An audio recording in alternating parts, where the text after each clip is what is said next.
সম্প্রতি মালদা জেলার বৈষ্ণবনগরের KBS high স্কুলের এক ঘটনায় ব্যাপক চাঞ্চল্য ছড়িয়েছে। ইউনিট টেস্ট শেষে স্কুল মাঠেই দশম শ্রেণীর ছাত্র আনোয়ার হোসেনকে বেধড়ক মারধর করে তারই সহপাঠীরা।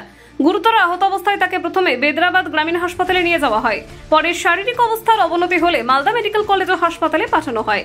এদিন নবম ও দশম শ্রেণীর ইংরেজি পরীক্ষার পর অধিকাংশ ছাত্রছাত্রী স্কুল থেকে বেরিয়ে গেলেও আনোয়ারকে মাঠে ধরে ৩-৪ জন সহপাঠী মারধর করে।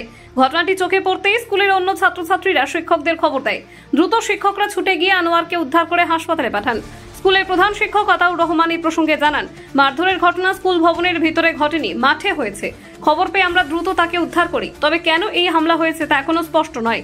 পুলিশ ইতিমধ্যে একজন নাবালককে এই ঘটনায় জড়িত থাকার অভিযোগে আটক করেছে।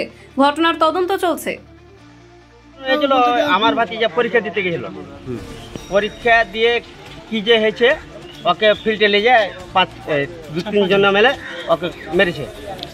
হ্যাঁ, মুখ টুকে মেরে এখন কথা বলতে পারছে না, এই করতে পারছে না। আমি এইটুকুই জানি। আচ্ছা, কখন জানতে পারলেন? আমরা 2টার সময় জানতে পারলাম। কখন মারপিটটা হয়েছে? হয়েছে 1:30টার দিকে মারপিটটা হয়েছে।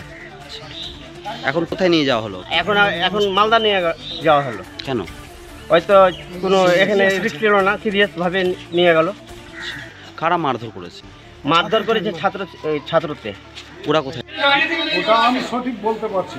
আচ্ছা, আমরা তো ওরা বাইরে মারপিট। কার সাথে মারপিট হয়েছিল? আমার ক্লাস 10-এর ছাত্র। মানে কোন জায়গাটায় মারপিটটা হয়েছে? স্কুলের বাইরে।